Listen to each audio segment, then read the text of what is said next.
You opened something today that spoke to you before you were ready to hear it.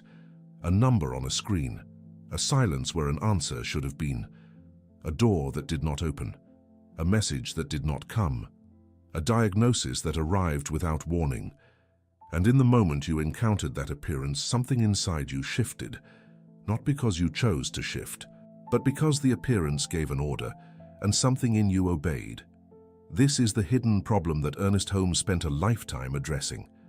Not that life contains difficult appearances, but that the human mind has developed a deeply conditioned habit of treating those appearances as the first and final word, as if the outer report were the inner authority, as if the effect were the cause, as if the condition were giving you permission to be well or withholding it.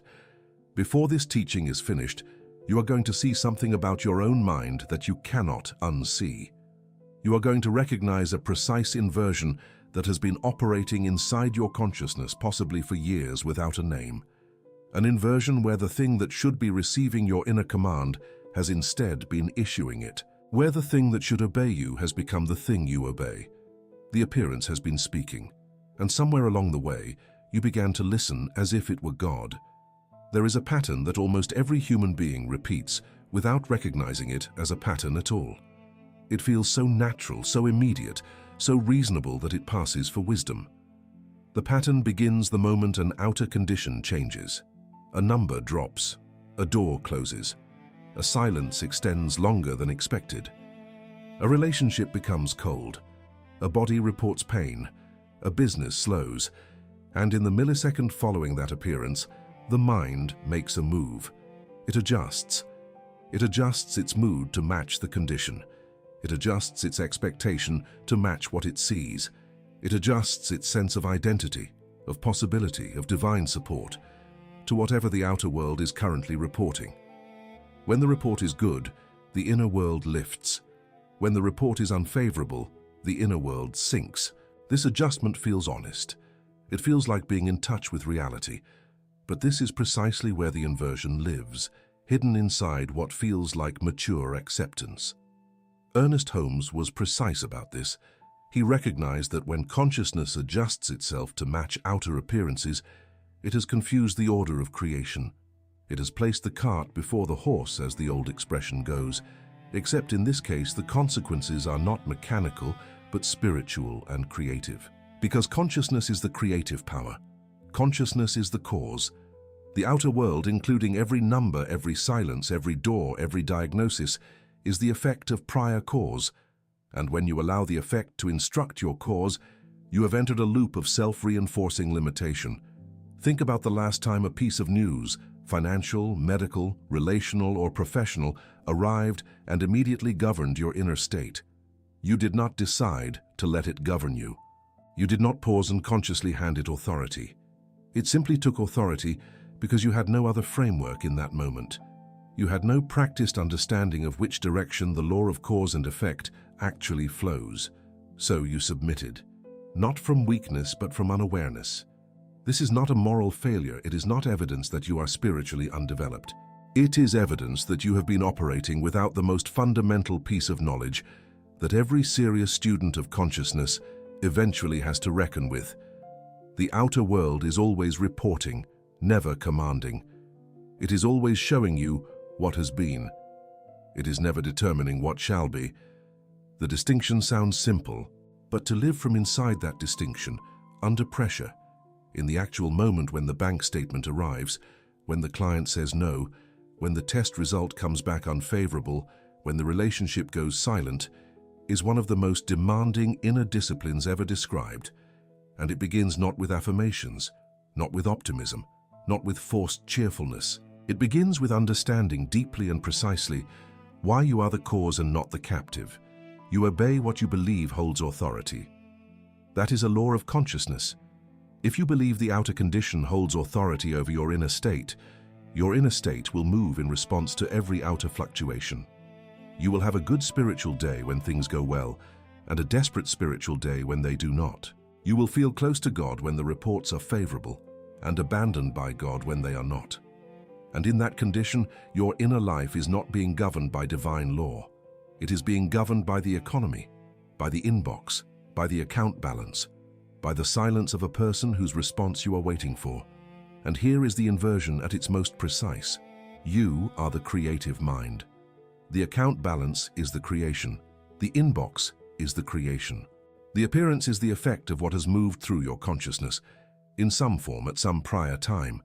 When the effect gives orders to the cause simply generates more of the same effect. The loop has no exit point until the order of authority is restored, until you stop obeying what you created and begin commanding what you are about to create. Ernest Holmes was not a man who dealt in comfortable abstractions. He was a systematic thinker who believed that spiritual law was as exact as any law operating in the natural world. He built an entire school of thought on one central premise, that the universe is a spiritual system in which consciousness is the primary creative power, and that the individual human being you is a center of that creative power. Not a passive observer, not a helpless recipient, a center. When Holmes used the word center, he was not using it loosely. He meant something precise. He meant that just as the sun is the center from which light and warmth radiate outward, the individual mind is a point from which creative intelligence moves into the field of experience. The outer world does not create the inner world. The inner world, through the medium of consciousness, participates in the creation of the outer world. This is not poetic language. In Holmes's framework, it is a description of how the law actually works. Now, this teaching carries an enormous implication, and it must be received carefully. To say that you are a creative center of consciousness is not to say that you are responsible for every painful thing that has ever entered your life in the way a guilty verdict is assigned. It is not blame. It is not punishment. It is not a way of turning misfortune into a personal moral failure. Holmes was clear that much of what a person's consciousness has been doing has been unconscious, automatic, habitual, and inherited. The patterns were often set long before the person had the understanding to examine them. But the teaching does mean something important and liberating. It means that because you are the creative center, not the passive effect, you are not powerless before what you see. The condition does not have the final creative word. You do. Not your fear, not your past, not the appearance, you. Your consciousness, trained, corrected, and redirected at the level of cause, begins to move differently in the field of experience. This is the foundation on which everything else in this teaching rests, and it must be understood deeply before the practical correction makes sense. Because if you believe that the outer condition is the creative force, and you are merely the responder, then trying to think differently while looking at an unfavorable appearance feels like self-deception. It feels dishonest. It feels like pretending. But if you understand that the outer condition is reporting, not creating, then thinking differently is not deception, it is precision. It is returning to your correct place in the order of creation. Holmes placed the individual at the center of a universal creative process. He did not teach passivity disguised as spirituality. He taught active interior engagement with the law. He taught that spiritual mind treatment, what he called the practice of changing the inner state before the outer state has changed, is not wishful thinking. It is working with the law in the correct direction, from cause toward effect. From the inside out, from consciousness toward condition, what does this mean for you practically in the specific life you are living right now? It means that whatever appearance is currently speaking the loudest in your experience, the one that feels most like a final word, that appearance is not your creative center. It is not the law. It is not God. It is a report of something that has already moved through the field. And because you are the center, not the circumference, you have the authority, the sacred dignity, and the responsibility to introduce a new movement into that field from the inside. This is not arrogance. This is not the inflation of ego or the worship of the human will. This is alignment with the spiritual law that Holmes spent decades articulating. The law does not bow to appearances. The law moves from within to without. And you, as a center of that law, do not receive your orders from the visible world. You receive them from the invisible order of God, of divine intelligence, of the creative source that speaks through your deepest recognition of truth. It is worth pausing here in the middle of this explanation and asking yourself something quietly. When did you last choose your inner state before the outer condition gave you permission to have it? Not as an act of denial, not as a performance of positivity, but as a genuine, practiced, deliberate act of returning to your identity as cause. If that kind of moment feels rare, this teaching is for you. This is exactly the correction Holmes was pointing toward. The viewer who feels completely reactive to outer appearances, who experiences faith on good days and fear on difficult ones, who adjusts identity, expectation, and spiritual conviction according to what the outer world reports. That viewer is not broken. That viewer is simply operating from the wrong end of the creative order, and the correction is available, not through force, not through denial, through understanding, and then through practice. Holmes believed that spiritual practice was not reserved for mystical elites or specially gifted individuals. He believed it was available to any person willing to understand the order of law and apply it. Every person in his framework is a creative center. Every person has access to the same inner authority. The only difference between the person who lives governed by appearances and the person who lives from creative authority is not intelligence or divine favor. It is understanding and the willingness to practice from that understanding. If this kind of teaching speaks to something in you, something beneath the surface that has long suspected the outer world is not the actual authority, subscribe to this channel. Sacred logic exists for those who are serious about understanding the invisible laws beneath visible conditions, not for those who want comfort while leaving the order of their consciousness unchanged, but for those who are ready to understand why life works the way it does and what inner movement restores the correct order. Holmes was precise about the relationship between appearance and reality. He placed appearance firmly on the side of effect, not cause. He did not deny that appearances are real in the sense that they can be seen, measured, felt, and acted upon. He did not teach that the bank statement is an illusion in some dreamy philosophical sense. He taught something far more practical and precise. The bank statement is a record of prior cause. It is a report from the past. It is not a decree about the future. Think carefully about what it means to call something an effect. An effect is the result of a prior movement. A footprint in the ground is an effect. The foot that made it was the cause. The footprint does not decide where the foot will step next. It simply shows where the foot has already been. When Holmes looked at any outer condition, any appearance in a person's life, he saw it this way. A footprint, a report of prior movement, a record of what has passed through consciousness and expressed in the field of experience. This is a radical reorientation of how most people relate to their circumstances. The ordinary mind looks at a condition and asks, what does this mean for my future? What does this allow? What does this prevent? The mind governed by appearances treats the current report as the active creative force. It reads the footprint and concludes that the foot must continue to move in exactly that direction, because the footprint is there, and it is real, and it is evidence. But the cause-oriented mind, the mind trained in Holmes's framework, looks at the same condition and asks a different question entirely.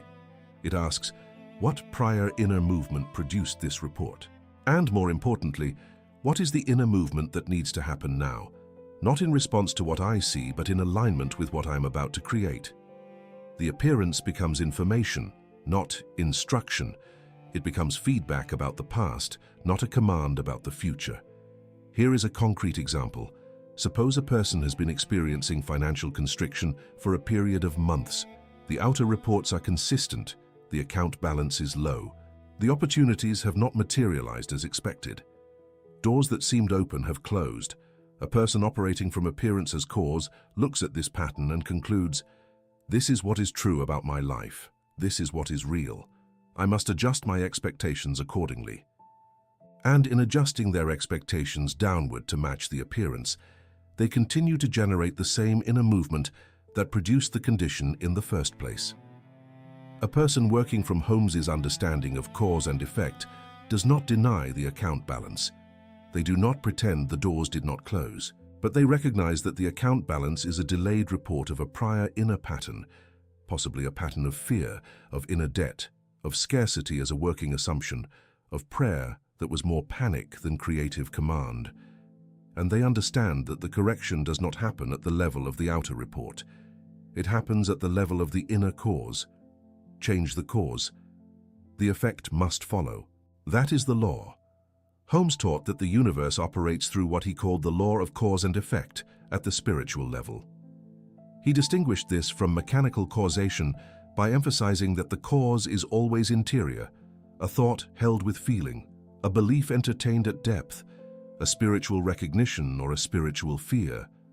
The outer world is always the mirror, always the echo, always the effect. It has no creative power of its own. It is responsive, not generative. It reports what has been placed before it from within. This is why the habit of adjusting consciousness to match appearance is so spiritually costly. Every time you look at an unfavorable report and allow that report to govern your inner state, you are not just feeling bad for a moment. You are reconfirming at the level of cause the pattern that generated the report. You are feeding the loop. You are re-instructing your deep mind with the very information you received from the effect of its prior instruction. You are, in essence, asking your consciousness to keep creating what it has already created, because you have allowed the creation to become your creative authority. This is a loop, and it has a name in Holmes's framework. It is the mistake of treating the effect as if it were the cause. It is the error of reading the footprint and concluding that the foot has no choice. It is obeying the appearance as if it held the office of God, when it holds only the office of record. A record can be rewritten, not by denying that it exists, but by changing what you inscribe at the level of cause. The implications of this for daily life are enormous. When you receive news, good or unfavorable, there is a moment, often a very brief moment, between the receipt of the news and your inner response to it. In that moment, before the adjustment has been made, before the emotional reaction has been completed, you are standing at the precise intersection of cause and effect. You are at the point where you can either allow the appearance to give you your inner state, or you can consciously return to cause and choose the inner state from which you intend to meet that appearance. Most people never find that moment. They have lived so long in the habit of automatic adjustment that the moment passes before they know it existed. The appearance speaks. The inner world immediately obeys. This happens hundreds of times a day, with every piece of news, every interaction, every glance at a number, every change in how someone responds to them, every external fluctuation. And each automatic obedience deepens the groove of the habit, making it feel more like reality and less like a choice. This teaching does not ask you to live in a permanent state of elevated spiritual declaration while ignoring what you see. Holmes was not naive. He was deeply practical. He understood that appearances demand attention, that some appearances require immediate action, that outer conditions have real consequences in a human life.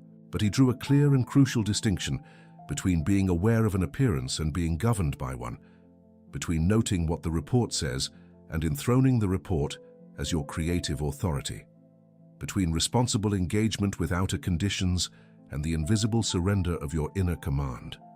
There is a particular kind of error that is very difficult to correct because it does not feel like an error.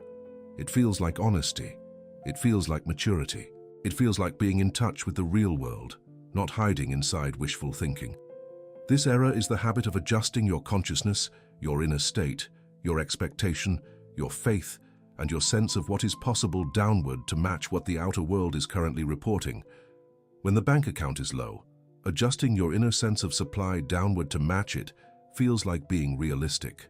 When the opportunity has not come, adjusting your expectation of divine provision downward to match the delay feels like preventing disappointment. When the silence has extended, adjusting your faith to match the silence feels like wisdom. This adjustment, this constant downward calibration of the inner world to match the outer world, presents itself as common sense. And this is precisely why it is so spiritually costly. It is common sense to look at a weather forecast and dress accordingly. It is common sense to look at a traffic report and adjust your route. But there is a difference between gathering information from the outer world in order to act intelligently and surrendering your inner authority to the outer world as if it were the final creative word. Holmes was not opposed to practical intelligence. He was opposed to the confusion of appearance with cause. The distinction matters immensely. You can look at the bank account. You can note the number. You can make a practical plan based on what is currently visible. All of that is responsible engagement with the outer world. But the moment you look at that number and allow it to revise your sense of who you are in relation to divine supply, the moment you allow the number to tell you whether God is your source, whether you are provided for, whether the law of supply is active in your life, you have crossed the line. You have moved from awareness to obedience. You have made the number your authority. And here is the silence that carries the damage. You did not announce that you were making the number your authority. You did not make a conscious choice. You simply looked at the number, felt the familiar constriction, and your inner world quietly reorganized itself around what it saw. The number did not need to say anything explicit. It simply appeared, and your consciousness, trained by long habit, adjusted itself automatically. Holmes would say, "This is where the correction must happen, not at the level of the number, not by forcing the number to change before you allow your inner state to shift, but at the level of the habit itself, at the level of the automatic adjustment, because as long as the inner state waits for permission from the outer condition, the inner state is not functioning as cause. It is functioning as captive." Let us take another example. Suppose you have been waiting for a particular door to open, a job opportunity, a contract, a relationship, a healing. You have been watching for this door, and the door has remained closed. Day after day, the silence continues. The natural response is to read the continuing silence as a message. This is not coming. This is not for me. The delay is telling me something about the limit of my supply. And so, day after day, the watching for the door is colored by a deepening inner conviction that it will not open, that the supply is withheld, that the source has not provided. In this state, you are not waiting with faith. You are waiting with a report, and the report keeps revising your inner state downward with every passing day of silence. Holmes would identify this as a precise error, not the waiting, not the watching, but the surrender of inner authority to the appearance of continued silence. Because silence is not the creative source, God is the creative source. The door is not the channel through which God must come. God has infinitely many channels. But when you have allowed one door's silence to become a verdict about your supply, you have confused the channel with the source. You have given the appearance of one closed door the authority to determine your relationship with infinite provision. This is how the error perpetuates itself. Each unfavorable appearance is read as a message. Each message is allowed to revise the inner state. Each revised inner state generates a new emotional pattern, a new creative seed, a new instruction placed into the deep mind. And the deep mind, faithful to its instruction, proceeds to produce more of what it has been told. More evidence for the original fear, more confirmation for the pattern, more appearances that report the same story because the story has been told from within with increasing conviction. Now, this is not the moment for guilt. Holmes did not use this understanding to condemn those who had been living in this pattern. He used it to offer them a way out. Because if the cause is interior, and if you are the center of that cause, then you already have within you the creative authority to change the instruction. You do not need the appearance to change first. You do not need the number to become favorable before you restore your inner command. In fact, requiring the appearance to change before you restore your inner state is the very inversion that is maintaining the pattern. The correction is not, wait until the appearance improves and then feel differently. The correction is, restore the inner state now before the appearance has changed, from the understanding that the appearance is the effect and the inner state is the cause. This is not denial of the appearance. This is understanding of the order. This is placing yourself back at the correct end of the creative sequence. Common sense says, look at what you see and respond accordingly. Sacred law says, look at what you see without handing it your creative authority and then speak from cause. Note the appearance, do not obey it. Engage the world responsibly from your practical intelligence, but let your inner world be governed not by what the outer world is currently reporting, but by your recognition of the divine order in which supply is always present, cause is always prior, and you are always more than the condition. This requires practice, it requires a new kind of attention, it requires learning to catch the moment between appearance and automatic obedience, that brief gap where the choice is available, and to use that gap deliberately. That gap is where the teaching becomes practical. That gap is where the correction is made. That gap, which you have passed through thousands of times without noticing it, is the exact location of your freedom. Do not let the language of common sense seduce you into spiritual captivity. Being realistic does not mean surrendering to appearances. Being responsible does not mean allowing the outer world to govern your inner world. Being honest does not mean treating the effect as if it were the cause. You can be all three, realistic, responsible, and honest, and still stand firmly, soberly, and practically at the center of your creative authority. Because that is what you are. Not an effect, not a captive, a cause. There is another layer to this that is even more intimate, and it requires compassion to name it clearly. When an appearance speaks, the adjustment of the inner state downward does not always look like abstract intellectual belief revision. It arrives as emotion, fear, anger, resentment, despair, the feeling of collapse, the sense of helplessness, the burning sensation of injustice when a deserved opportunity is withheld. These emotional responses are human, natural, and entirely understandable. And yet, within the framework Holmes gives us, each one of them, when it becomes the settled state of consciousness, is a form of spiritual submission to the appearance. This is a sensitive point, and it must be received carefully. The teaching here is not that emotions are bad. It is not that you should feel nothing when a hard thing arrives. It is not that the spiritual person stands above their humanity in a kind of cold detachment. Holmes was not describing a machine. He was describing a spiritually mature human being who feels and who also does not allow feeling to become the final inner authority. The distinction is between the first movement of emotion, which is natural, and the settling of emotion into a sustained inner state which becomes creative. Because whatever state is sustained in consciousness, whatever condition is held over time in the inner world, becomes the instruction that the creative law acts upon. And when the sustained inner state is fear or anger or resentment or collapse, the creative law does not judge those states. It simply acts on them. It begins to build more of what those states contain, more fear-shaped appearances, more anger-shaped experiences, more evidence that the world is as hostile as the resentment insists it is.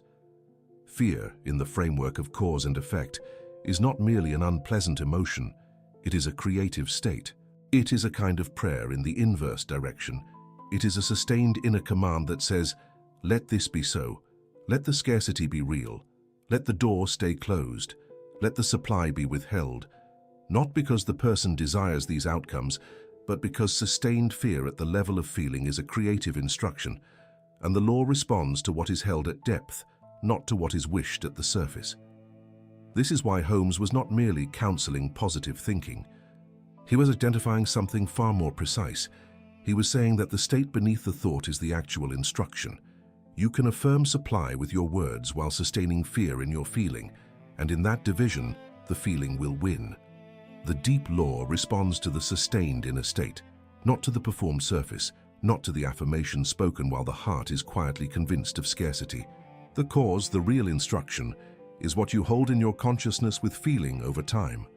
Anger at an outer condition is understandable, but when anger at the condition becomes a sustained inner orientation, when it becomes the lens through which every new development is interpreted, when it becomes the settled creative ground from which new expectations are formed, it begins to function as submission, not to God, not to divine order, but to the appearance that provoked it.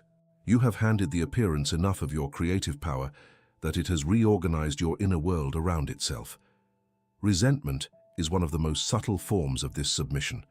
Resentment keeps the appearance alive in consciousness long after the outer event has passed. You replay the moment, you recalculate the injustice, you refeel the loss, or the betrayal, or the rejection. And with each replay, you are re-instructing your creative center with the same pattern. You are, in effect, holding the appearance in place from the inside long after it could have faded, by choosing to keep it as the governing reality of your inner world. Holmes would not shame the person who is doing this. He would diagnose the mechanism. He would say, "You are allowing a past appearance to continue giving orders in your present consciousness. You are treating a report from the past as if it were a creative force in the present. And in doing so, you are extending its effect into your future. Not because the appearance has power over you, but because you are a creative center, and you are using your creative power to hold the appearance in place." Despair is perhaps the most final feeling form of this submission. Despair says, "I have looked at the appearances long enough. They have spoken consistently, and I accept their verdict. There is nothing more to expect. The supply is not coming. The door will not open. The healing is not available. The opportunity has passed." Despair feels like honesty because it seems to accept what the evidence shows. But in Holmes's framework, despair is a total surrender of creative authority to the appearance. It is the decision, usually made at a level below conscious choice, to treat the effect as the permanent and final creative word. Now here is the compassionate and precise correction. You are not your fear. You are not your anger. You are not your resentment. You are not your despair. You are the creative center within which these states arise. And because you are the center, not the state, you have the capacity, not instantly, not without effort, but genuinely and really, to withdraw creative authority from these states and return it to the inner recognition of divine order.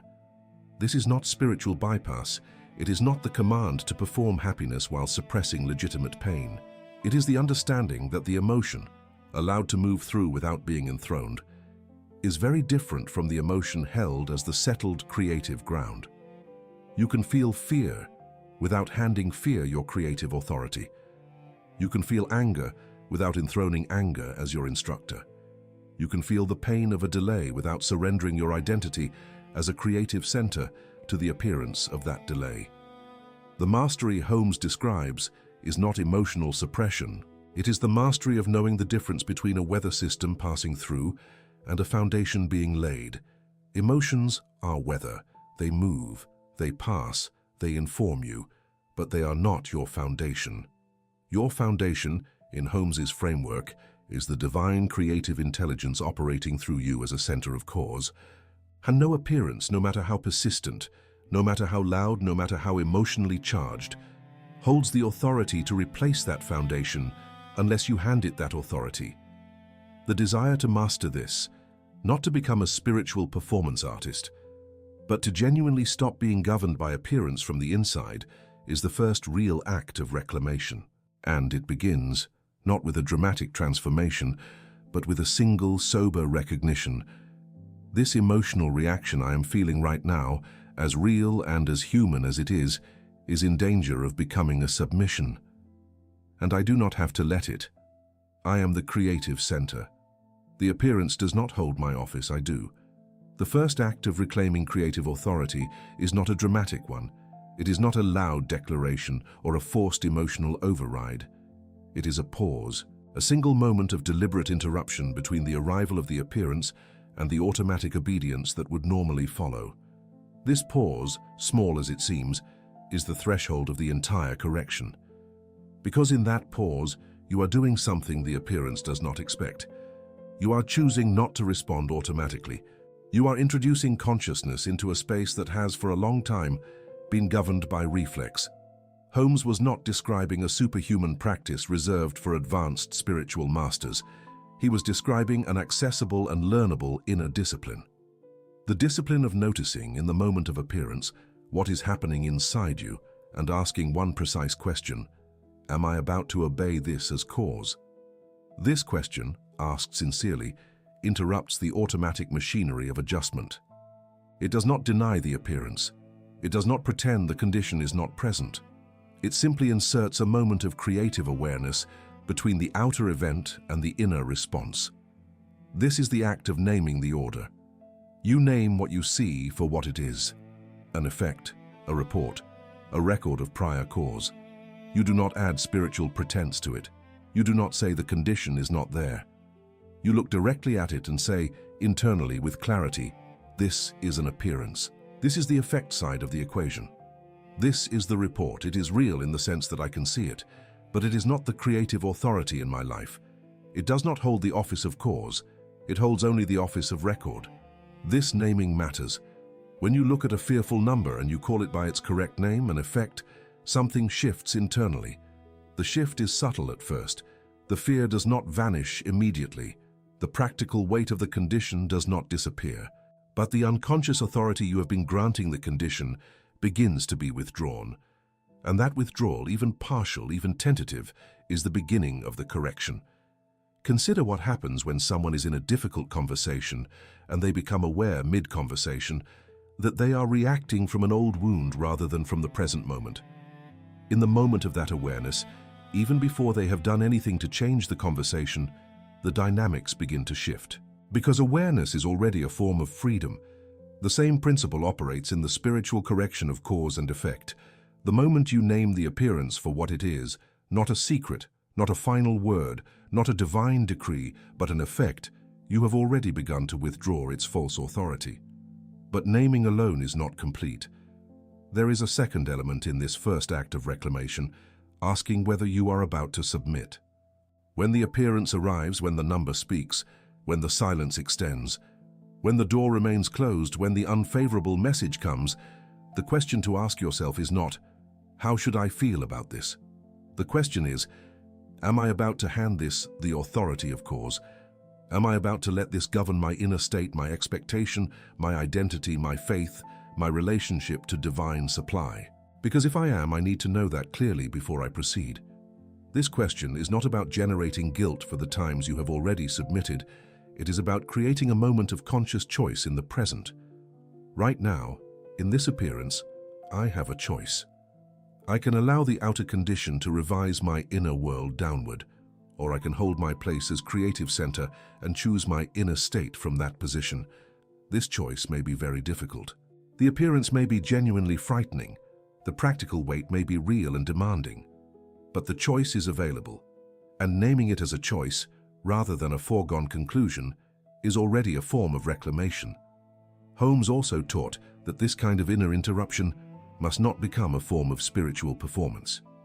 There is a version of this practice that looks spiritual on the outside, but remains fearful underneath. The person who says the right words, who names the appearance correctly in language, but who inwardly has not shifted at all, who is still governed by the fear beneath the declaration, has not yet made the correction. The correction is not verbal. It is not a performance of calm. It is a genuine interior movement. A real, if sometimes gradual, withdrawal of creative authority from the appearance and a return of that authority to the inner recognition of divine order. So the first act of reclamation has three movements. First, pause before the automatic obedience occurs. Second, name the appearance correctly as effect, not cause. Third, ask consciously whether you are about to hand this appearance the office of creative authority in your life. These three movements, practiced consistently, begin to dissolve the reflex of submission. They do not make you indifferent to outer conditions. They make you inwardly free in relation to them, and from that inner freedom, your creative authority, dormant and suppressed by years of reflex obedience, begins to return to its correct position. This is not a one-time achievement. It is a practice. Holmes's entire approach was built on the understanding that spiritual law is like any other law. It works consistently, without exception, but it must be worked with consistently, not just invoked in a single moment of inspiration. Every time you pause and name the order correctly, you are reinforcing a new pattern in your consciousness. Every time you catch the reflex before it completes, you are loosening the grip of the old habit. Every repetition of the correction is a creative act. A new instruction, a new seed placed in the deep mind. The pause is where your freedom lives, not in the absence of appearances, not in a life without difficult reports, but in the space between the appearance and your response to it. That space is the location of your creative authority. And the first step in reclaiming cause is learning to find that space, enter it deliberately, and use it for something other than automatic submission. One more thing must be said about this first act. It requires a kind of inner courage that is rarely discussed in spiritual literature. The courage not to react immediately, the courage to hold the space between appearance and response without filling it with either forced positivity or automatic despair.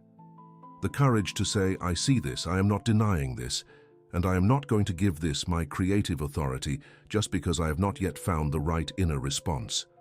I will pause. I will name the order, and then I will return to cause. This is enough. This is a complete first step. From this pause, from this naming, the deeper correction becomes possible, not before. Once the pause has been established and the order has been named, the next movement is not a straining effort to force a different feeling. It is a return, a deliberate, grounded return to the inner recognition of who and what you are in the order of creation. You are not the captive of the outer condition. You are the creative center from which conditions are shaped. And the act of returning to that recognition, genuinely, not as a verbal performance but as an interior reorientation, is the act of reclaiming cause.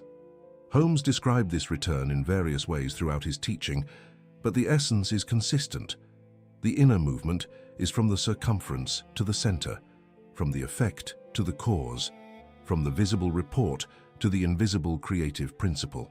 The person who has been standing at the circumference, at the edges of their experience, looking outward at what the appearances are saying, must turn inward and return to the creative center where the real authority resides. This turning inward is not escapism. It is not a retreat from the world. It is a reorientation of attention. You are not leaving your practical responsibilities behind. You are returning to the correct position in the order of law before you respond to what you see. And from that position, your response to the outer world becomes something very different. It becomes the response of a creative center rather than the reaction of a captive. What does this inner return actually feel like? This is where the teaching must be honest about difficulty. When the appearance is frightening, when the number is genuinely low, when the silence has been genuinely long, when the pain is genuinely present, the return to creative authority does not feel like a warm wave of instant certainty. It often feels like a small, deliberate, quiet choice made against the current of emotion and circumstance. It feels like choosing, with very little evidence and against very loud contrary appearances, to recognize yourself as something more than what the reports suggest. Holmes taught that this is precisely where the spiritual practice is most powerful, when the appearances are most contrary. Not because the contrast makes the practice more dramatic, but because the depth of the inner reorientation required in those moments is the depth that creates the most significant change in the field of cause. The deeper the return to creative authority, the more significant the new instruction placed in consciousness, and the more significant the new instruction, the more substantial the eventual change in the outer report. This inner return has several elements. The first is a renewed inner recognition of God as the source of your supply, your guidance, your creative power, and your ordering principle. Not the appearance, not the economy, not the one door you have been watching. God, the infinite, creative, ordering intelligence that Holmes understood as the source and substance of all manifestation. Returning to this recognition shifts the location of authority from the outer report to the divine principle.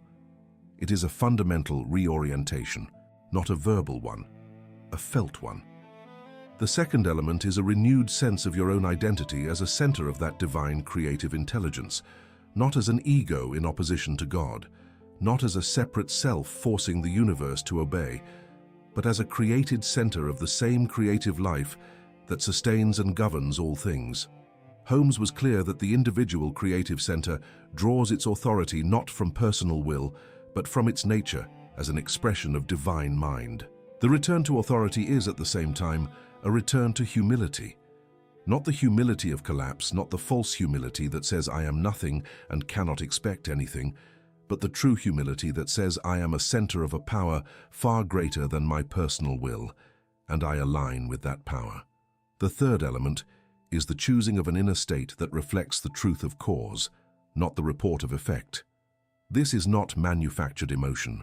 It is not a performance of confidence, while the heart is still contracted in fear. It is a genuine, if sometimes gradual, reaching toward an inner state that is consistent with the truth. God is the source. Supply is spiritual, not conditional. The appearance is an effect. I am the creative center. This inner state does not need to be complete or fully felt before it begins to function. Even the genuine beginning of this state, even the sincere reaching toward it, even the quiet, sober, deliberate choice to align with it, is a creative act. This is where the practice is fundamentally different from positive thinking. Positive thinking attempts to change the surface of consciousness by replacing a negative thought with a positive one, while leaving the underlying belief untouched. The return to creative authority that Holmes describes goes deeper. It addresses the orientation of consciousness itself. It is not changing the word you say to yourself. It is changing the position from which you are speaking.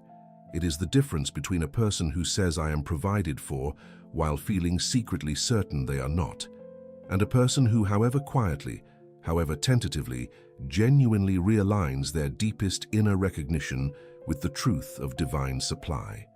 The practical outworking of this return will be different for different people. For some, it takes the form of a deliberate inner statement, spoken quietly and sincerely. For some, it takes the form of a moment of prayer, not desperate prayer, not bargaining prayer, but the scientific prayer that Holmes described as spiritual mind treatment, the clear inner declaration of a truth, spoken not to persuade God, but to align the speaker with what God already is.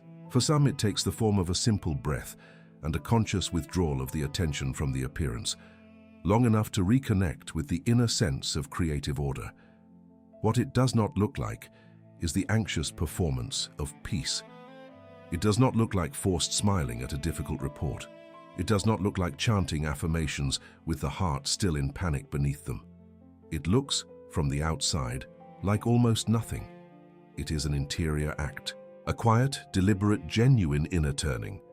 But in the framework of cause and effect, that interior act is the most significant thing that can happen, because it changes the instruction that consciousness is placing in the creative field, and changed instruction produces changed effect.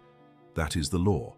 Now the law becomes practical, the understanding has been built, the diagnosis has been made, the direction of the correction has been established. What remains is a method, a simple, clear, repeatable practice that can be used in the actual moment when an appearance arrives and demands your submission. This is the three-step cause reset. The method is not complicated. Holmes never trusted complexity in practice. He trusted precision and sincerity. The three steps are pause, withdraw, and speak. Each of these three movements corresponds to one of the core elements of the reclamation described in the previous section. Together they form a complete inner sequence that can be completed in less than a minute, but that carries the full weight of the spiritual correction. The first step is the pause. You have already encountered this. When the appearance arrives, before you respond outwardly, before you reach for the phone to make the call, before you compose the message, before you speak to the person, before you make the financial decision in panic, you pause. This pause is not paralysis. It is not avoidance. It is a deliberate interior act of refusing automatic submission. You stop the reflex before it completes. You hold the space. You say, internally, I am not about to obey this automatically. Something more needs to happen first. The pause may be very brief, a few seconds, a single breath, a moment of stillness before the storm of reaction. What matters is not its duration, but its intention. The intention is to interrupt the automatic chain that runs from appearance to immediate submission. And even a very small interruption, made consistently, begins to weaken that chain. The second step is to withdraw obedience from the appearance. This is the interior act of naming what you see correctly and consciously, removing its authority from your creative center. You look at the appearance, whatever it is, the number, the silence, the rejection, the pain, the unfavorable report, and you say inwardly and clearly, this is an effect, this is a report, this is not the cause, this is not my source, this is not God, this is what has been, it is not what is being created right now. I withdraw my creative obedience from this appearance. This withdrawal does not mean you will ignore the practical dimensions of the condition. You will still pay attention. You will still take responsible action. You will still engage with the outer world in practical terms. But you are withdrawing the inner creative authority you have been granting the appearance. You are removing it from the throne of your consciousness. You are placing it back where it belongs, in the office of record, not the office of cause. The third step is to speak cause. This is the inner declaration of your correct position in the order of creation. It is spoken from the center, not the circumference. It is spoken after the pause and after the withdrawal. And it is spoken not in desperation, but in recognition. The cause statement does not beg. It does not plead. It does not perform confidence while secretly convinced of lack. It speaks from the quiet, grounded recognition of a truth that the appearance has been trying to obscure. I am cause. The creative order flows from within to without. God is my source. The appearance reports what has been. It does not determine what is being created now. The cause command itself will be addressed in the next subsection. But the structure of the three-step sequence must be understood as a whole. Pause. Withdraw. Speak. This is the practical form of everything Holmes taught about the correct relationship between consciousness and condition. It is not magic. It is method. It is the deliberate, practiced application of spiritual law in the specific moment when the law is most challenged, the moment when the appearance speaks loudest. Practice this sequence with every appearance that attempts to give orders. Not only with the large dramatic appearances, the major financial crisis, the serious health report, the collapsed relationship. Practice it with small ones, the minor inconvenience, the brief silence, the small disappointment. Because the habit of cause obedience versus appearance obedience is built one moment at a time. And the moments that seem small are often the practice ground for the moments that are large. Do not expect perfection from this practice in its early stages. Holmes was clear that the subconscious mind, which has been receiving the instruction of appearance obedience for years, does not change its settled patterns in a single moment. The first several times you attempt the three-step sequence, the fear may still arise after the withdrawal. The outer condition may not change immediately after the cause statement. The deep mind may still generate its habitual anxiety even as the conscious mind is practicing the correction. This is normal. This is not failure. This is the process. The measure of the practice is not whether the outer condition changes immediately. It is whether the inner state, over time and with consistent practice, begins to be governed less by the appearance and more by the inner recognition of creative order. That shift, even when it is gradual, is significant. It is the movement from captive to cause. And that movement, sustained in consciousness, will inevitably produce a different outer report. Not because you forced the outer world to change, but because the inner instruction has changed and the law is faithful. One final point about the three-step sequence: it is not a ritual of denial. At no point in this practice are you saying the appearance does not exist. You are not claiming the number is different than it is. You are not pretending the silence has not occurred. You are not spiritually overriding practical reality. You are simply establishing, in the moment of pressure, the correct inner order. You are placing cause where cause belongs, inside at the center in your consciousness, aligned with divine intelligence. And you are placing effect where effect belongs, outside, as a report, as information, as the record of prior cause, not the creative authority of future experience.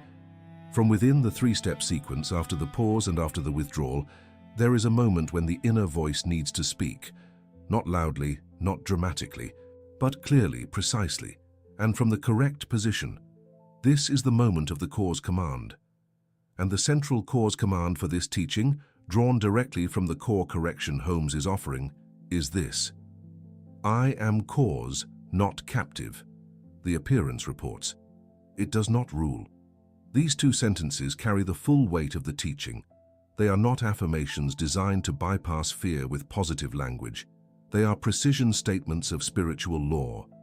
Each word is chosen for a specific function. And when spoken from the correct inner position, after the pause and the withdrawal, they do not merely change the surface of the mind. They reorient the entire inner posture of the one who speaks them. Consider the first sentence. I am cause, not captive.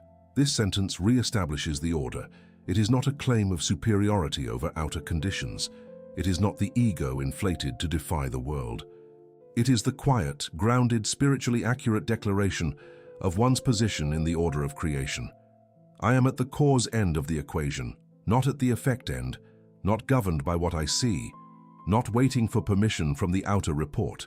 I stand at the position from which creation flows, interior aligned with divine intelligence, moving from the inside out. The word captive is chosen with precision. A captive is someone whose freedom of movement has been restricted by an external force. When you allow an appearance to govern your inner state automatically, you are, in the spiritual sense, a captive. Not because the appearance has genuine power over you, but because you have submitted to it as if it did. The cause command names this captivity for what it is and refuses it. I am cause. I am not captive. This is not the denial of difficulty. It is the assertion of spiritual position. The second sentence is equally important. The appearance reports, it does not rule. This sentence does the work of correctly identifying what the outer condition is and what it is not. It is a report. It tells you what has been. It shows you the effect of prior cause. In doing so, it gives you information, useful, sometimes urgently important information, but it does not rule. It does not hold the office of creative authority. It does not determine what your consciousness will now create. It reports, you rule. These two sentences, spoken together and spoken from the correct inner position, constitute a complete interior correction. They do not ask you to ignore the appearance. They ask you to correctly identify it. They do not ask you to perform confidence. They ask you to claim your correct position. They do not promise that the outer condition will change the moment you speak them, but they begin with each sincere repetition to change the creative instruction in consciousness. And changed instruction produces changed effect. That is the law, and it operates without exception. The cause command should be spoken at the moment of the three-step sequence, after the pause, after the withdrawal, in the space you have created between appearance and response, spoken quietly, internally, or aloud if privacy allows.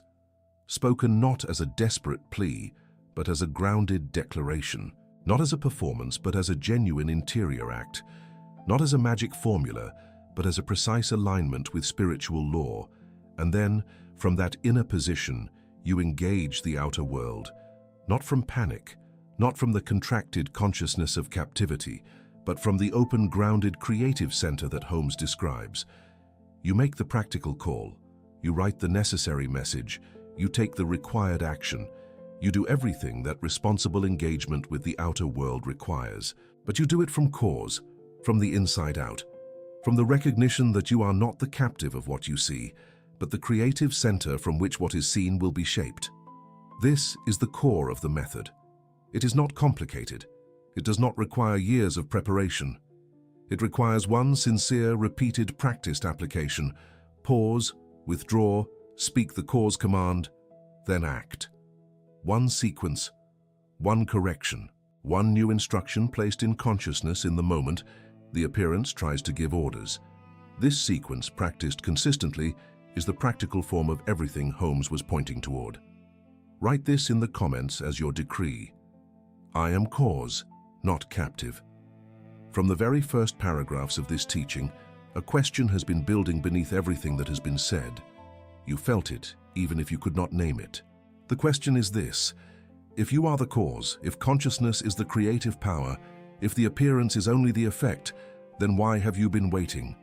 Why, with all of this potential creative authority, have you been standing at the circumference of your experience, looking outward at the appearances, hoping they would change, hoping they would give you a signal, hoping they would become favorable enough to justify allowing yourself to feel like a creative center? The answer is now ready to be received. You have been waiting for the effect to grant you permission to be the cause. You have been waiting for the outer condition to approve your inner state. You have been living as if the appearance needed to become favorable before you were entitled to stand at the center of your own creative authority. And this precise and almost invisible inversion is the deepest error that Holmes's entire teaching is aimed at correcting. Think about how this shows up in daily life. The person who says, "When the money comes, I will feel provided for. When the opportunity arrives, I will feel worthy. When the silence breaks, I will feel loved.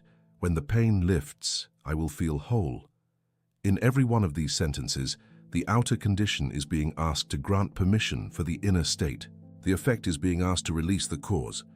And the moment you understand that this is the inversion, the moment you see it clearly for what it is, the entire structure of appearance as authority begins to collapse. Cause does not ask permission from effect.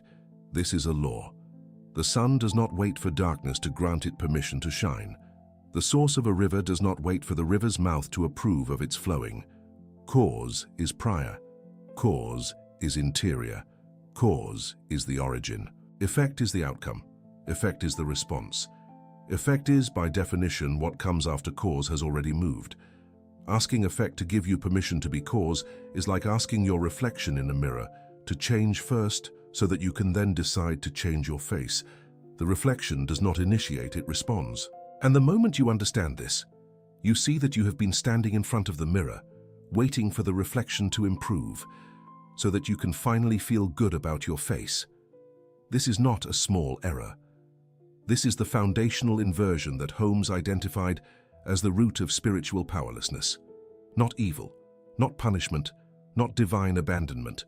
Simply this: the confusion of cause and effect, so deeply embedded in the habit of consciousness that it has become invisible. The effect gives the order. The cause waits for permission. The outer condition governs the inner state, and the inner state, governed by the outer condition, continues to produce more of the same outer condition. The loop has no external exit. The only exit is interior. The only way out of the loop is to withdraw creative authority from the effect and return it to the cause. Not when the effect becomes favorable, not when the outer condition grants permission. Now, in this moment, with the appearance unchanged, with the report still unfavorable, with the silence still present, with the fear still arising, now. Holmes understood that this moment, the moment of choosing to be cause before the effect has changed, is the most spiritually significant moment available to a human being, not because it is easy, but because it is the moment when the direction of the creative flow actually reverses, when the person stops being governed by what they have already created and begins consciously instructing what they are about to create. This is the moment of genuine creative authority, and it is available right now to anyone who understands what it is and chooses to practice it. There is a kind of spiritual dignity in this understanding that is difficult to describe but immediately recognizable when it is felt. The dignity of not waiting for permission. The dignity of not needing the outer world to change before your inner world is allowed to stand in its correct position. The dignity of saying quietly and with absolute sobriety, I am not waiting for this appearance to approve of my creative authority. I already have it. I was born with it. It is not granted by the outer world. It does not belong to the outer world. It belongs to me as a center of divine creative intelligence. And no appearance, however persistent, however loud, however practical in its implications, can take it from me unless I hand it over. This is the revelation that has been building since the opening of this teaching. The appearance has been speaking as if it held authority, and it has held that authority because you were waiting for it to grant you permission to be cause. But cause does not wait. Cause does not ask. Cause does not require favorable appearances before it can operate. Cause operates from within, before the outer condition changes, from the recognition of divine order, and it moves the field of experience in the direction of that recognition.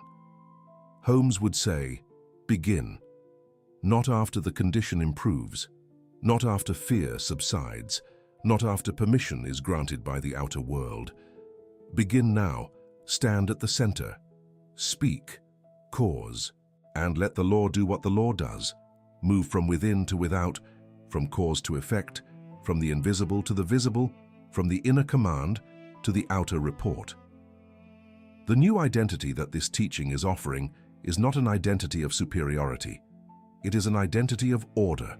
When Holmes described the individual as a creative center, he was not describing someone who has conquered the world, who never feels fear, who is immune to difficult circumstances, or who floats above the practical realities of human life. He was describing someone who has correctly understood their place in the order of creation and who lives from that understanding with sobriety, compassion, and creative responsibility. The dignified person, in Holmes's framework, is not the loudest, not the most dramatic, not the person who performs certainty most convincingly. The dignified person is the one who, in the actual moment when the appearance speaks most loudly, is able to maintain the inner recognition of who they are in the order of creative law.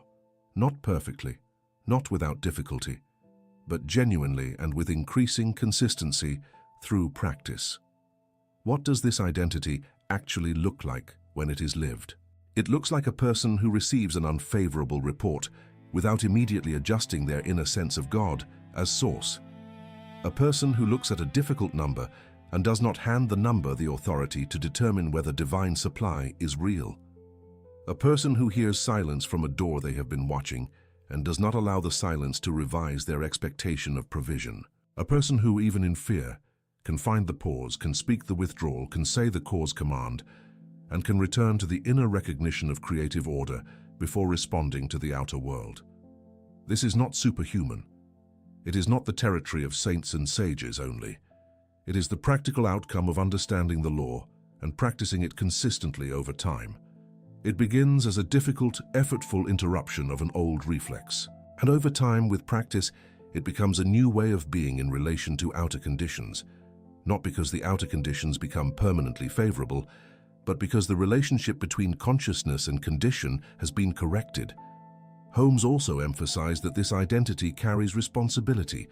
The creative center is not a passive recipient of divine supply. It is an active participant in the direction of creative intelligence. You are not simply waiting for God to pour blessings on you while you remain inert. You are the point at which divine intelligence becomes specific. You are the location where infinite creative power takes a particular direction according to the inner command you are maintaining. This is a responsibility as well as a dignity, and taking it seriously means taking your inner state seriously.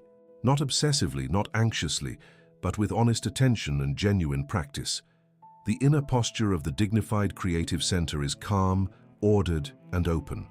Not because all outer conditions are currently favorable, but because the inner world is no longer being governed by outer conditions. The calm is not performed. It is the natural atmosphere of a consciousness that has returned to its correct position. When you are no longer waiting for permission from the effect, when you are no longer being instructed by the appearance, there is a natural spaciousness in the inner world. Not empty, not indifferent, spacious, ready for creative instruction, open to divine order, aligned with the source. And here, at this level, the prayer that Holmes describes becomes fully possible. Not prayer from panic. Not prayer as a desperate attempt to move God to provide what God has been withholding. But scientific prayer, the clear inner recognition of a spiritual truth spoken from the position of creative authority as a decree from the center outward. Prayer from cause. Prayer that does not beg but declares. Prayer that does not panic but recognizes. Prayer that does not grovel before appearances but stands at the creative center and speaks the inner command. This kind of prayer does not require perfection. It does not require the complete absence of fear. It does not require that all doubt has been resolved before you speak. It requires only that you are genuinely choosing, however imperfectly, to stand at the cause end of the equation rather than the effect end.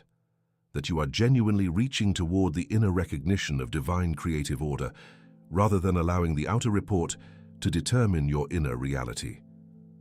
Holmes was clear that even a partial, sincere, imperfect movement toward creative authority is a movement in the correct direction, and the law responds to the direction of the inner movement, not to its surface perfection. A genuine but imperfect turn toward cause is more effective than a perfectly worded affirmation spoken from the position of captive. Because the law responds to what is real in consciousness, not to what is performed on the surface. The new identity, then, is this: you are the creative center. You are not captive to what you see. You are not waiting for permission from the outer world. You are not governed by the appearance. You stand, with whatever degree of consistency you have currently developed, at the inner position from which divine creative intelligence moves through you into your experience. This is your nature, this is your spiritual inheritance, and no appearance, however loud and however persistent, can take it from you.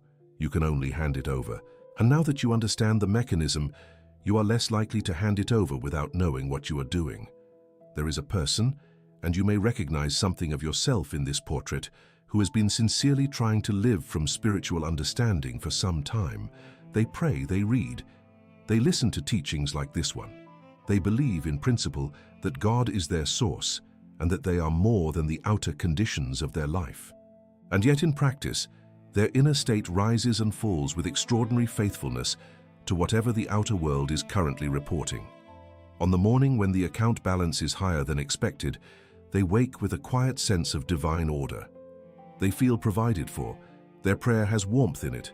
Their expectation is open and somewhat hopeful. They are generous in their conversations. They feel, however briefly, like a person who is held by something larger than the visible circumstances of their life. This is a real feeling. It is genuine. It lasts for as long as the favorable report supports it. And then a bill arrives, or a message does not come, or the balance drops unexpectedly, or the opportunity that seemed close reveals itself to have dissolved. And with the arrival of the unfavorable report, the entire inner architecture shifts. The prayer becomes heavier, more urgent, more desperate. The sense of divine provision contracts. The expectation narrows. The generous inner spaciousness closes into a tight monitoring of outer conditions.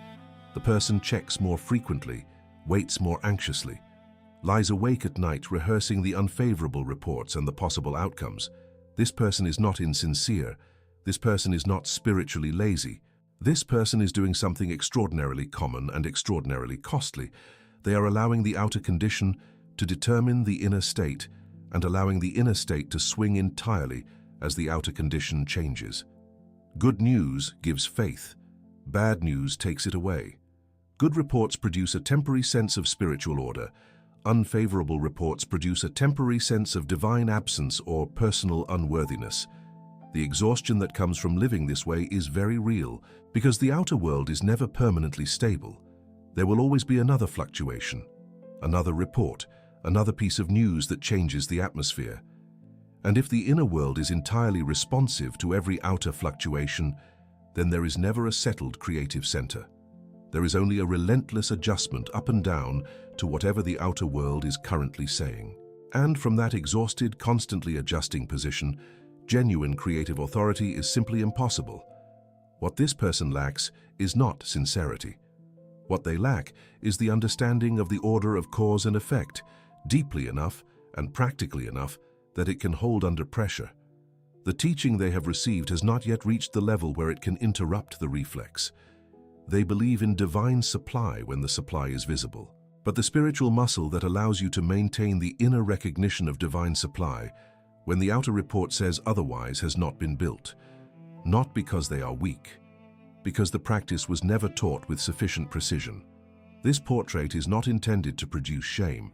It is intended to produce recognition. If this portrait is familiar, it is not evidence of spiritual failure. It is evidence of a pattern that can be corrected once it is clearly seen. The pattern has a name, obeying every appearance. The correction has a name, returning to cause. And the path from one to the other is available through precisely the practice that has been described in this teaching.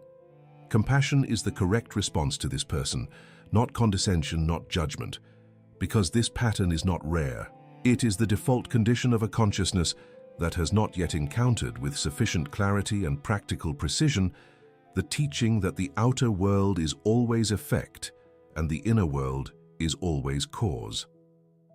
Once that teaching is genuinely received, the pattern can change.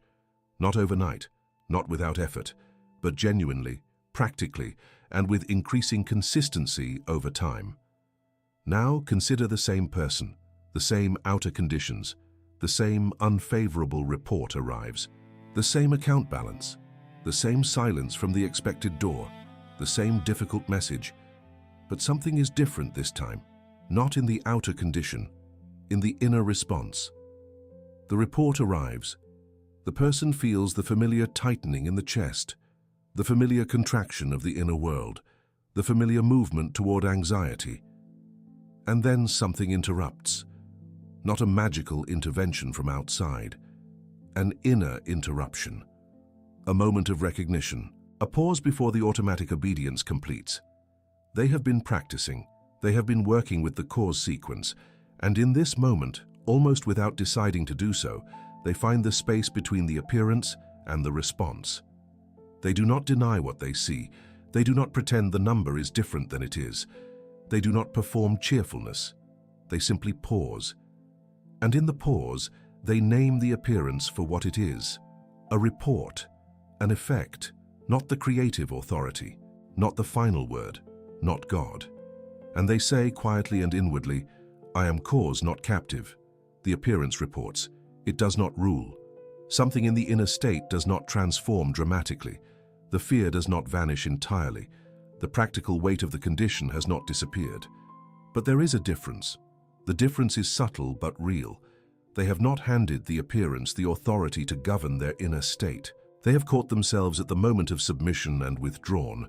The inner world has not collapsed into the outer report. A small, genuine piece of creative authority has been retained. From that position, they make their practical decisions. They take whatever action the condition requires. They engage the outer world with full attention and responsibility, but they do so from a slightly different inner location. From a location that is fractionally less captive, fractionally more centered, fractionally more aligned with the truth that cause is interior and God is the source. And that fraction, small as it is a change in the creative instruction. This is what the beginning of the transformation looks like. Not a dramatic moment of liberation, not the instant resolution of every outer difficulty, not the sudden appearance of proof that the law is working. It looks like a person who received an unfavorable report and did not immediately submit to it. A person who found the pause, said the cause command, chose, imperfectly and with genuine difficulty, to stand for one moment at the correct end of the creative order, and then continued with their day. Holmes would recognize this as significant, not because the outer condition changed in that moment, but because the creative instruction changed, and the law is faithful. The changed instruction will, over time and with continued practice, produce a changed report, not through magic, not through coincidence, through the consistent operation of the spiritual law that consciousness is cause and condition is effect. Change the cause, the effect follows. Over days and weeks of this practice, the same person begins to notice something. The outer fluctuations have not stopped. The appearances continue to arrive, both favorable and unfavorable, but the inner world's response to them is different. The swings are smaller. The collapse into captivity is less complete. The return to creative authority is faster. The pause is more accessible. The cause command comes more readily. The recognition that the appearance is only a report is more available under pressure, and gradually the outer reports themselves begin to shift. Not all at once, not without the continued practical engagement with responsibilities and opportunities. But the quality of the inner instruction has changed, and the field of experience begins to reflect that change. New doors that were not being watched begin to open. Resources that did not appear in the expected form arrive through unexpected channels. The pattern of the outer world, which had been echoing the old inner instruction, begins to echo the new one. This is not the story of someone who found a spiritual shortcut to avoiding difficulty. It is the story of someone who found the correct direction of the creative law and began to work with it consistently. The difficulty did not vanish, the responsibility did not disappear, but the person is no longer a captive of the outer condition. They are increasingly the creative center of their own experience. And that is the beginning of everything. Now the teaching moves into a direct operative challenge, not a suggestion, not a vague encouragement to think more positively. A specific, time-bounded practice that will bring the full weight of this teaching into immediate contact with your actual daily experience. The challenge is this. For the next 24 hours, every time an outer appearance attempts to give you an order, apply the three-step cause sequence before you respond. The instruction is simple.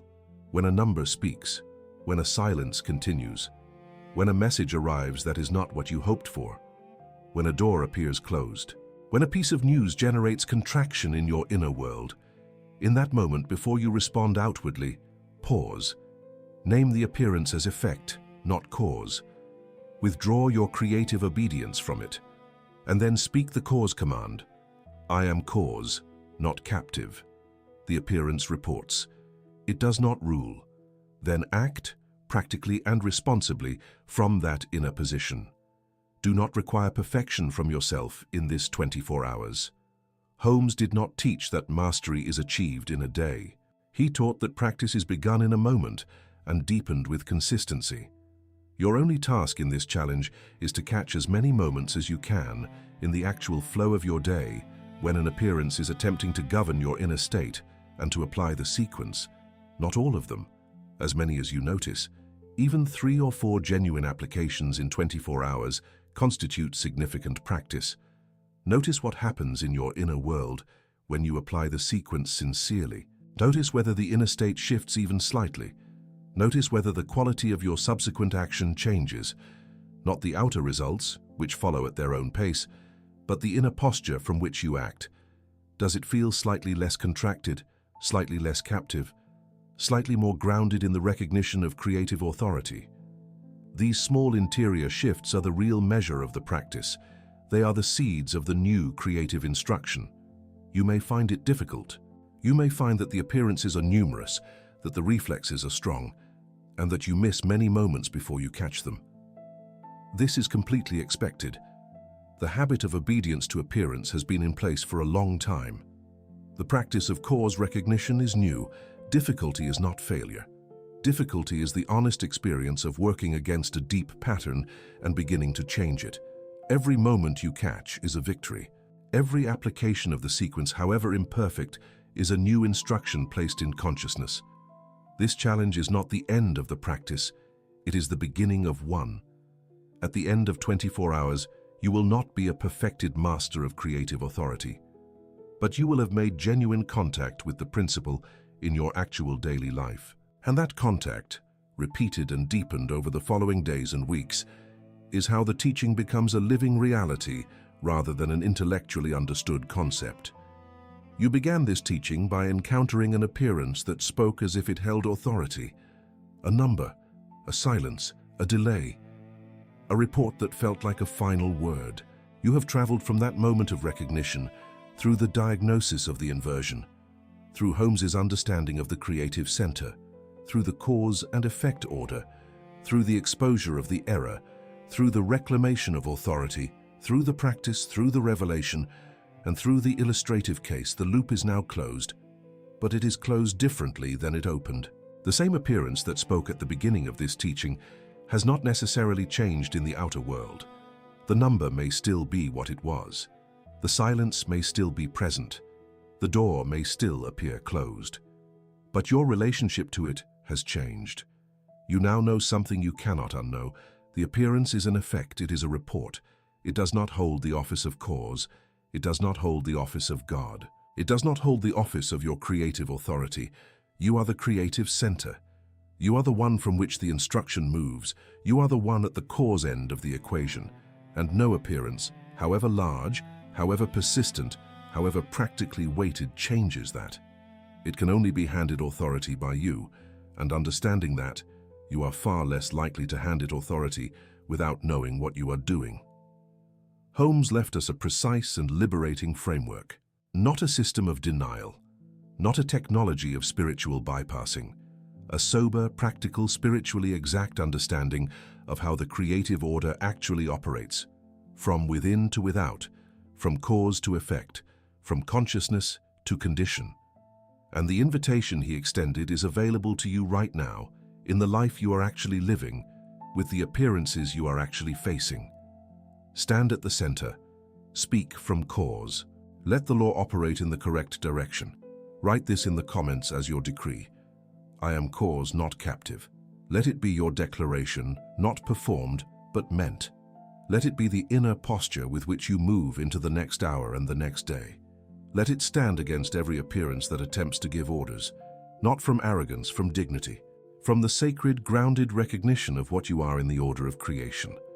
If this teaching has restored something in your inner order, if something has shifted in the way you understand your relationship to outer conditions, like this video, let that action be a decree of its own, I am willing to operate from the correct end of the creative order.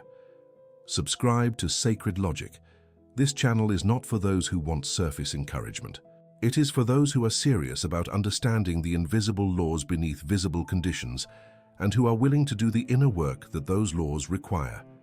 Each teaching in this curriculum deepens the one before it. Stay with the curriculum. Let the understanding accumulate. The next Sacred Logic teaching will take this further into one of the most precise and practically demanding territories this channel covers. You have learned today that you are cause, not captive. The next teaching will show you something equally important. Your world is not a random collection of outer events. It is echoing one inner command, one sustained pattern of inner instruction, one repeated inner story that your consciousness has been telling for longer than you may realize. If that door is open for you, enter the next teaching prepared. Because what you are about to understand will complete the picture that this teaching has begun to draw.